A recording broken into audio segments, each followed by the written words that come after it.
Dios los bendiga, hermanos. Vamos a ir a la palabra del Señor y quiero que me acompañe al capítulo 24 del Evangelio según San Lucas. Vamos a leer los primeros 12 versículos. Y la palabra del Señor la leemos honrando al Padre, al Hijo y al Espíritu Santo. La Biblia dice: el primer día de la semana, muy de mañana, vinieron al sepulcro trayendo las especias aromáticas que habían preparado y algunas otras mujeres con ellas. Y hallaron removida la piedra del sepulcro. Y entrando, no hallaron el cuerpo del Señor Jesús. Aconteció que estando ellas perplejas por eso, he aquí se pararon junto a ellas dos varones con vestiduras resplandecientes. Y como tuvieron temor y bajaron el rostro a tierra, les dijeron: ¿por qué buscáis entre los muertos al que vive? No está aquí, sino que ha resucitado. Acordaos de lo que os habló cuando aún estaba en Galilea, diciendo: es necesario que el Hijo del Hombre sea entregado en manos de hombres pecadores, y que sea crucificado y resucite al tercer día. Entonces ellas se acordaron de sus palabras, y volviendo del sepulcro dijeron nuevas de todas estas cosas a los 11 y todos los demás, y a todos los demás. Era María Magdalena y Juana y María, madre de Jacobo, y las demás con ellas, quienes dijeron estas cosas a los apóstoles. Mas a ellos les parecía locura las palabras de ellas, y no las creían. Pero levantándose Pedro, corrió al sepulcro, y cuando miró dentro, vio los lienzos solos, y se fue a casa maravillándose de lo que había sucedido. Amén. Dios los bendiga por la reverencia a la palabra del Señor. Tomen asiento y el Señor los bendiga. Como ustedes han podido observar, estos versos tienen que ver con la resurrección de nuestro Señor Jesucristo. Los que han estado en esta iglesia, ellos saben que anteriormente hemos pasado por estos versículos y hemos hablado del amor de estas mujeres y de su devoción al Señor, de la misma incredulidad de ellas, de la incredulidad de los apóstoles, del reproche de los ángeles y de muchas otras cosas. Ahora bien, en esta tarde yo quiero darme tiempo para hablar sobre la importancia de la resurrección de nuestro Señor Jesús para nosotros, los cristianos. Dice Riley: la resurrección de Cristo es uno de los grandes fundamentos de la religión cristiana. En importancia práctica, ocupa el segundo lugar tras la crucifixión. Ahora, como ustedes pueden ver, la doctrina de la resurrección es una de las doctrinas más fundamentales en toda la fe cristiana. Y quiero hablar sobre esto. Quiero que usted entienda sobre la importancia de la resurrección. En los versículos que nosotros hemos leído, especialmente en el versículo 3 hasta el 8, y bueno, los vamos a volver a leer rapidito, nosotros encontramos las siguientes palabras: y entrando no hallaron el cuerpo del Señor Jesús. Aconteció que estando ellas perplejas por esto, he aquí, se pararon junto a ellas dos varones con vestiduras resplandecientes, y como tuvieron temor, bajaron el rostro a tierra. Les dijeron: ¿por qué buscáis entre los muertos al que vive? No está aquí, sino que ha resucitado. Acordaos de lo que os habló cuando aún estaba en Galilea, diciendo: es necesario que el Hijo del Hombre sea entregado en manos de hombres pecadores, y que sea crucificado y resucite al tercer día. Entonces ellas se acordaron de sus palabras. Quiero que pare ahí. Como usted puede ver, todo lo que sucedió con la muerte de Cristo no solamente había estado profetizado, ya estaba profetizado, sino que Cristo ya había preparado a sus apóstoles, sus discípulos y a las mujeres que le seguían y le servían. Ahora, el día de ayer estuvimos hablando cómo es increíble que a ellos se les haya olvidado acerca de la resurrección, acerca de la muerte de Cristo. No voy a hacer más comentario a esto, pero a lo que sí quiero llamar su atención, hermanos amados, es que Jesucristo ciertamente murió. Ciertamente su muerte fue pública. Ese es un hecho histórico y verdadero, hermanos amados. Y quiero que entienda que cuando Jesucristo murió, Él lo hizo a la luz de todas las personas de su tiempo. No lo hizo en una esquina o en un rincón o a escondidas. Él quería que todas las personas de su tiempo supieran que Él estaba muriendo y que Él moría. Ahora, sabemos que aunque Él murió, al tercer día Él se levantó de la tumba y resucitó. El cristianismo entiende, sabe y enseña cuál es la causa por la cual Cristo padeció tan grande muerte. El cristianismo enseña claramente, hermanos amados, que fue para pagar nuestra deuda que teníamos con Dios por causa del pecado. Que solo Cristo podía pagar esa deuda. Y siendo que solo Cristo y solamente Cristo es aquel quien pagó nuestra deuda y que solo Él podía pagarla, y en efecto así lo hizo, es solamente Cristo, hermanos amados, digno de ser alabado y digno de ser honrado, de ser obedecido y de ser glorificado. Nadie puede estar a semejanza de Cristo, o nadie puede estar al mismo nivel de Jesucristo. Ni una virgen, ni un santo, ni nada. Es solo Cristo, aquel quien llevó nuestras penas. Es solo Él el que pagó toda la deuda que cada uno de nosotros teníamos. Los ángeles reprocharon acá a las mujeres por la incredulidad y dijeron: ¿por qué buscáis al que vive entre los muertos? Como iglesia, nosotros debemos de entender que Jesucristo, aunque murió, Él resucitó y que no está muerto. Él vive y vive por los siglos de los siglos, dice la Escritura. Ahora, al entender que nuestro Cristo, que nuestro Señor, que nuestro Salvador vive, deberíamos de entender que es Jesús, el Cristo de la gloria, el que guía a su iglesia. Entendiendo esto, debemos de comprender que la iglesia no está llamada a tomar el lugar de Jesucristo, pues no tenemos un Salvador muerto. Nuestro Salvador es vivo. En el libro de Apocalipsis, en el capítulo 3 y verso 20, se le da un llamado de atención a la iglesia de la Odisea. ¿Cuál es la causa? Ellos habían sacado a Cristo de su iglesia y ellos habían tomado el lugar de Jesucristo. Y Jesucristo dice: yo estoy a las puertas y llamo. Si alguno abre, yo voy a entrar y voy a cenar con él y él conmigo.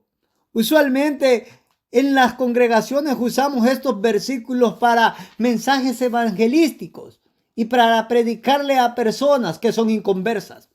Pero Cristo no se las dijo a personas inconversas.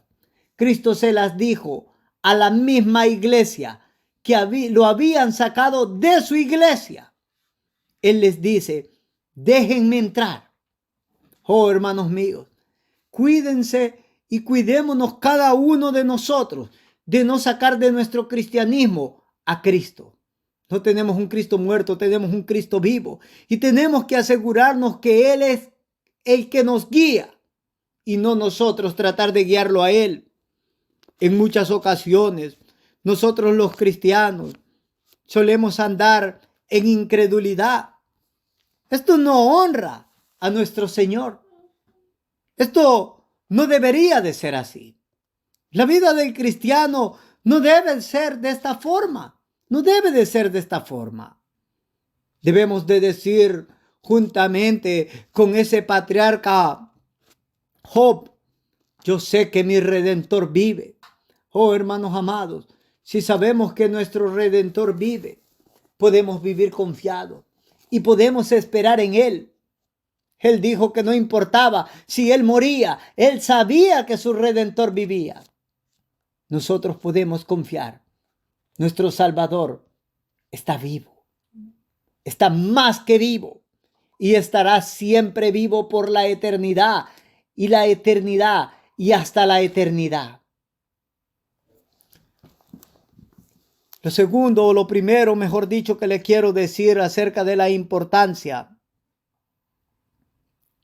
de la resurrección, para salir de la introducción, son las palabras que nosotros encontramos en el en el libro de Apocalipsis, en el capítulo 1 y en el versículo 8, el verso 18 y no el verso 8. Dice lo siguiente: y el que vivo y estuve muerto, mas he aquí que vivo por los siglos de los siglos. Amén. Y tengo las llaves de la muerte y del Hades. Quiero que pare ahí. Como cristianos, debemos de entender que aunque nuestro Salvador murió, nuestro Salvador se levantó de la tumba con victoria. Se levantó de la tumba con poder. Y no solamente se levantó de la tumba con victoria y con poder, sino que como Él lo estableció en ese verso 18 de Apocalipsis 1, Él tiene las llaves de la muerte y del Hades. Esto nos dice, hermanos amados, que la muerte no se puede enseñorear más de nosotros, los que en verdad somos cristianos, ni tampoco el Hades. La muerte alude a esa muerte física de nuestro cuerpo. El Hades es la prisión en la cual el alma de aquellos que están sin Cristo esperarán ahí por el día de juicio. Como cristianos, podemos decir con el apóstol: sorbida es la muerte en victoria. ¿Dónde está, oh muerte, tu aguijón? ¿Dónde, oh sepulcro, tu victoria?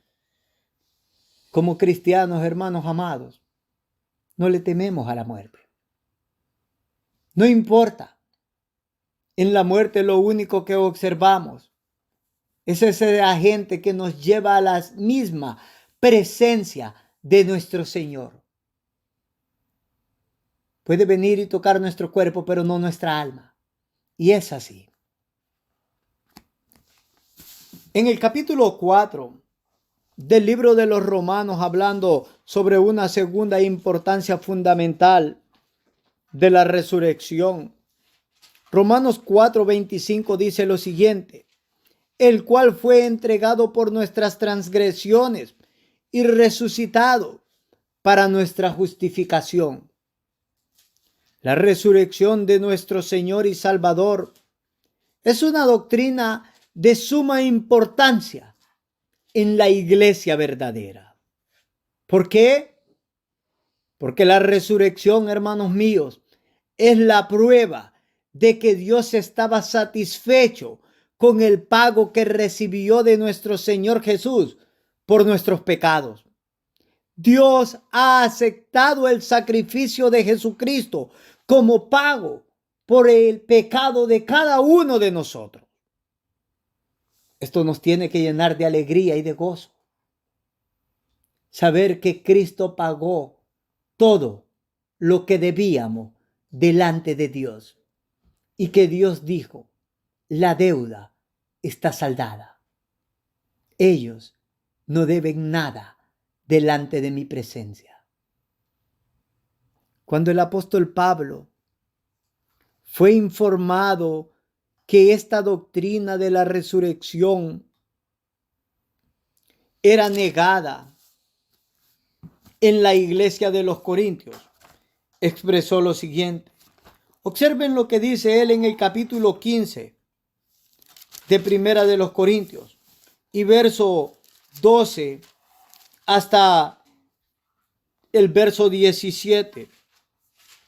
Pero si se predica de Cristo que resucitó de los muertos, ¿cómo dicen algunos entre vosotros que no hay resurrección de muertos? Porque si no hay resurrección de muertos, tampoco Cristo resucitó. Y si Cristo no resucitó, vana es entonces nuestra predicación, vana es también vuestra fe, y somos hallados falsos testigos de Dios, porque hemos testificado de Dios que Él resucitó a Cristo, al cual no resucitó, si en verdad los muertos no resucitan. Porque si los muertos no resucitan, tampoco Cristo resucitó. Y si Cristo no resucitó, vuestra fe es vana. Aún estáis en vuestros pecados. Quiero que pare ahí. Pablo dijo de que si Cristo no había resucitado, hermanos amados, estábamos muertos en pecados. ¿Cuál es la causa para tal afirmación? La causa, hermanos amados, es que Dios no hubiese estado complacido con el sacrificio de Cristo. Eso significaba que Dios había dicho, no se me ha pagado lo suficiente por causa del pecado. Pero el Evangelio enseña que Cristo resucitó y que Cristo pagó por nuestros pecados y que Dios aceptó ese sacrificio vicario. Pablo dice, si esto no es cierto y Cristo no resucitó, somos hallados mentirosos, porque estamos diciendo que Dios ha hecho algo cuando no lo hizo. Ahora, como podemos observar, hermanos amados, la doctrina de la resurrección es fundamental en la vida de la iglesia, porque nos da descanso, nos da paz, nos afirma, nos da gratitud para delante de Dios y delante de Cristo. Una de mis oraciones siempre es que el Señor haga precioso a Cristo en mi corazón. Saber, hermanos amados, que Él ha pagado cada deuda que yo tengo delante de Dios me llena más de gratitud y lo hace más precioso a mi corazón. Espero que lo haga precioso delante de su corazón. Como podemos observar, la resurrección de Cristo es la prueba de que Dios ha perdonado todos y cada uno de nuestros pecados. No importa cuán negros o cuán rojos fueron. No importa cuán malignos nosotros fuimos anteriormente. Si hemos depositado la fe en Jesucristo, nuestra deuda para con Dios ha sido cancelada. Y debemos de darle gracias al Señor Jesucristo. La Biblia es amplia en establecer que Cristo resucitó. Pero la Biblia también es amplia, hermanos míos, en establecer que Dios resucitó de la muerte a Jesucristo. Y esto es importantísimo. Quiero que observe lo que dice el libro de los Hechos, y no vamos a ir a muchas citas bíblicas, pero pudiésemos ir a varias de ellas, pero al menos vamos a leer una en el libro de los Hechos, en el capítulo 4 a lo mejor del libro de los Hechos, y en el versículo 10, el apóstol Pedro dice lo siguiente cuando está delante de el Sanedrín: sea notorio a todos vosotros y a todo el pueblo de Israel, que en el nombre de Jesucristo de Nazaret, a quien vosotros crucificasteis y a quien Dios resucitó de los muertos, por él este hombre está en vuestra presencia sano. Como ustedes pueden ver, hermanos amados, pude haberles dado muchas más citas bíblicas en las cuales se muestra de una forma clara que Dios resucitó a Jesucristo. ¿Cuál es la importancia de esta verdad bíblica? La importancia radica, hermanos míos, en que cada uno de nosotros podemos vivir sin temor y sin duda, y podemos estar agradecidos con Dios y con Cristo, porque ciertamente nuestros pecados han sido perdonados. Como lo dije anteriormente, si usted ha puesto la fe en el verdadero Cristo y ama al verdadero Cristo y honra al verdadero Cristo, sus pecados han sido totalmente perdonados. Perdonados. Dios lo ha dicho, lo ha confirmado al resucitar a Cristo de entre los muertos.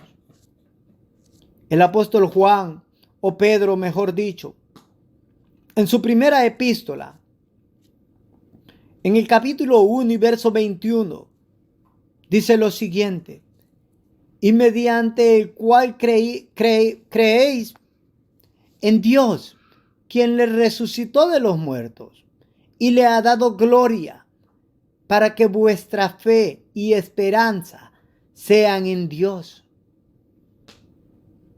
Creemos en Dios por medio de Jesucristo. Y la Biblia dice que Él resucitó a Cristo de los muertos, para que nuestra fe y esperanza sean en Dios. Tener fe en Cristo, hermanos amados, equivale a tener fe en Dios. Tener esperanza en Cristo equivale a tener esperanza en Dios. Honrar a Cristo es honrar a Dios. Martín Lutero lo entendió de una forma correcta. Y él expresa lo siguiente: la fe significa tomar a Dios en su palabra y creerlo. Ahora bien, podemos vivir en seguridad. Podemos confiar en lo que Cristo ha dicho. Podemos confiar en lo que la palabra del Señor ha dicho. Podemos confiar en lo que Dios ha dicho. Y aquellos que están en Cristo han sido perdonados, santificados y son amados por Cristo y son amados por Dios. La resurrección de nuestro Señor Jesucristo nos tiene que llenar de sumo gozo. Sí, la resurrección de nuestro Señor Jesucristo nos tiene que llenar de sumo gozo. ¿Por qué? Porque por su muerte y su resurrección Él ganó esa gran salvación para nosotros. Y por su muerte y resurrección, hermanos amados, nosotros tenemos la gran seguridad de nuestra salvación. Dice Romanos en el capítulo 8 y verso 34, ¿quién es el que condenará? Cristo es el que murió, más aún el que también resucitó, el que además está a la diestra de Dios, el que también intercede por nosotros. Oh, hermanos míos, debemos de entender que el único quien nos puede condenar es aquel que murió.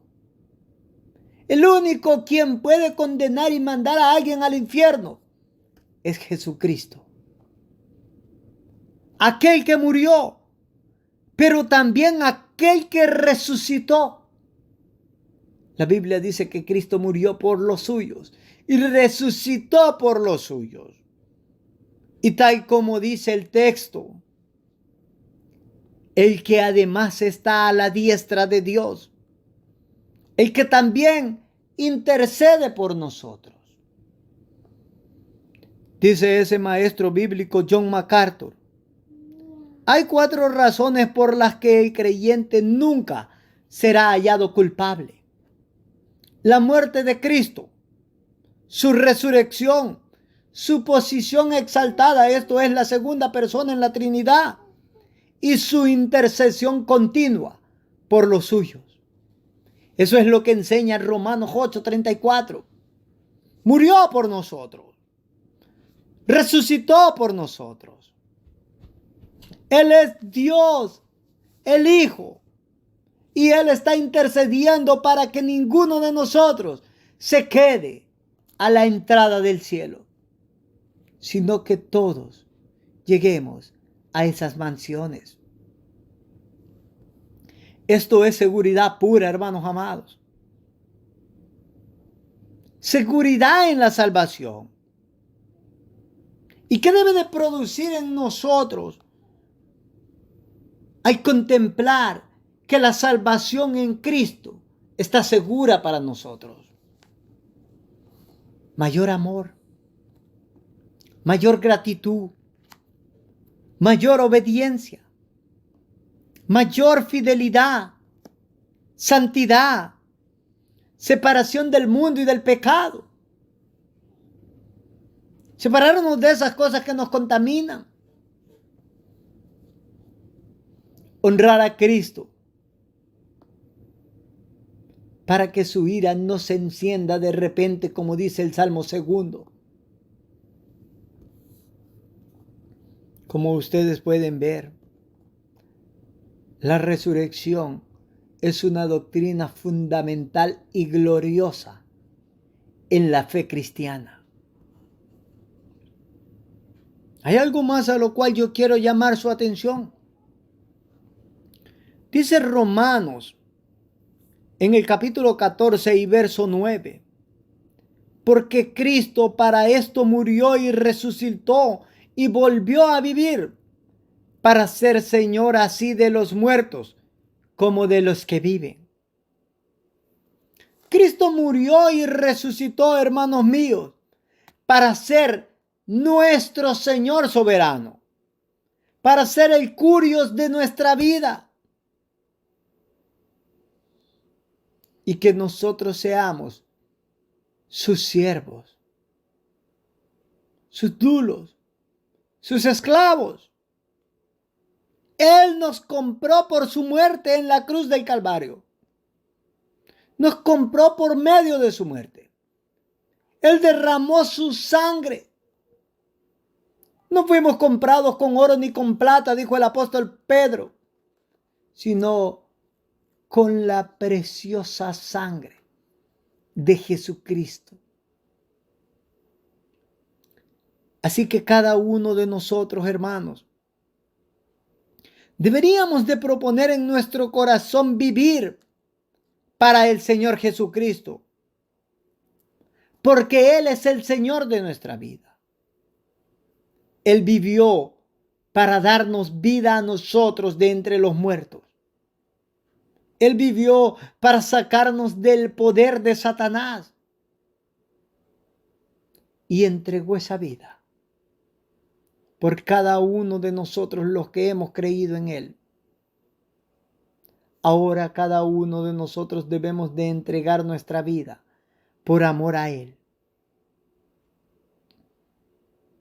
Quiero que recuerden una de las características fundamentales de los siervos de Cristo. Pues Romanos 14:9 nos ha dicho de que Cristo murió, resucitó y volvió a vivir para ser Señor nuestro. Señor, así de los muertos como de los que viven. Una de las características fundamentales de los siervos de Cristo la encuentra en Romanos 6:22. ¿Qué dice Romanos 6:22? Mas ahora que habéis sido libertados del pecado y hechos siervos de Dios, tenéis por vuestro fruto la santificación y como fin la vida eterna. Un cristiano, hermanos amados, que carece del fruto de la santificación, la Biblia dice que no es cristiano. A veces nosotros contemplamos como frutos muchas otras cosas totalmente diferentes a la que la Biblia considera verdaderos frutos cristianos. Y en ese sentido hemos confundido el verdadero carácter y la piedad cristiana. No debemos de hacer eso. Es fácil reconocer, hermanos amados, a un verdadero cristiano de alguien quien no es un verdadero cristiano. Los cristianos aman la santidad, Los cristianos anhelan la santidad. Los cristianos tienen el deseo de más santidad. Y como dice Spurgeon, si solo una cosa yo pudiera pedir, sería mayor santidad. Porque el Dios a quien adoro y el Señor a quien alabo es santo. Y Él ha dicho, sed santos, porque yo soy santo. Un cristianismo sin santidad no es cristianismo. Aquellos que me escuchan que pretenden ser cristianos sin santidad, se engañan a sí mismos. Cristo no los reconocerá aquel día. En el libro de Mateo, en el capítulo 7, verso 21 al 23, la Escritura nos dice de que ahí habrán muchas personas, y había muchas personas que dirán en aquel día, Señor, le llamarán Señor a Cristo. Hicimos milagros, profetizamos y echamos fuera demonios. Todo esto lo hicimos en tu nombre. Pero Él dice, yo no los conozco. Y se van a apartar de mí. Ustedes son hacedores de maldad porque no hicieron mi voluntad. No hicieron la voluntad del Padre. El pan de nosotros los verdaderos cristianos es buscar santidad y ser obedientes a Cristo. Yo espero de que no confundamos, hermanos amados, lo que es la verdadera santidad. No es llevar grandes vestidos largos o grandes trajes y grandes corbatas y tener los corazones llenos de maldad. Ser mentirosos, ladrones, hipócritas, chambrosos, peleones, colerientos. Estar llenos de lascivia, de fornicación, de adulterio, de engaño, de malas palabras y de tantas otras cosas que un alma regenerada no podría vivir con tantas maldades como esta. Cada uno de nosotros debemos de meditar en nuestro corazón y prestar atención. ¿Cuánto anhelo de santidad tenemos? Y si en este momento nosotros podemos ver que no hay ese gran anhelo de santidad, cada uno de nosotros deberíamos de gemir y arrepentirnos. Hoy es día para poder arrepentirnos. Podríamos hacer una oración como la de Daniel. Si no me equivoco, Daniel 9. Cuando él clama por misericordia del Señor. Cuando vayamos en nuestras oraciones, no confiemos en nuestras propias justicias, como dijo Daniel. Confiemos en la justicia de Cristo y en las muchas misericordias de Él. Como ustedes han podido observar, todo lo que se logró por la muerte y la resurrección de Jesucristo es glorioso. ¿Qué fue lo que se logró? Cristo tiene las llaves de la muerte y del Hades. Ellos no se pueden enseñorear de nosotros los cristianos. Cristo resucitó para nuestra justificación. Podemos estar seguros de nuestro perdón de pecados porque Dios resucitó a Cristo. Eso significa que Él había dado por bueno el pago que Cristo presentó por nuestros pecados. ¿Qué más? La resurrección garantiza una completa salvación. Cristo murió por nosotros y resucitó por nosotros. Y está delante del Padre y intercede por nosotros. Cristo, por su muerte y resurrección, nos compró para que seamos sus siervos. 5 cosas que Él hizo. Entendiendo esas 5 cosas, nosotros podemos comprender de una forma fácil por qué nuestro Señor fue con gozo a la muerte, como dijo Hebreos 12:2. Puesto los ojos en Jesús, el autor y el consumador de la fe, el cual por el gozo puesto delante de él sufrió la cruz, menospreció el oprobio y se sentó a la diestra de Dios. Él sabía todo lo que iba a ganar por su muerte y su resurrección. Verdaderamente, el Señor Jesucristo es digno de ser bendecido, de ser alabado, de ser glorificado, hoy, por siempre y por los siglos de los siglos. Propongamos en nuestro corazón vivir para Cristo. Él vivió para nosotros, murió para nosotros y al tercer día se levantó glorioso de entre las tumbas, trayendo dones a los hombres, como dice la Escritura. Oh, cuán bienaventurados somos nosotros los que hemos recibido los dones espirituales de Cristo. Si usted ha recibido esos dones, dele la honra y la gloria a Él. Y si usted no lo ha hecho, hoy es el día en el cual lo puede hacer. Si en verdad deposita la fe en Cristo, todo lo que se ha dicho en esta tarde le puede ser imputado a usted. Así es de que no se atrase y apresúrese a tomar parte de los santificados que un día heredarán el cielo. Si alguna palabra de enseñanza, la alabanza, la honra y la gloria sea para el Señor Jesucristo. Él vive. No busquen al que vive entre los muertos. Él vive. Y vive hoy y para siempre y por la eternidad. Amén y amén.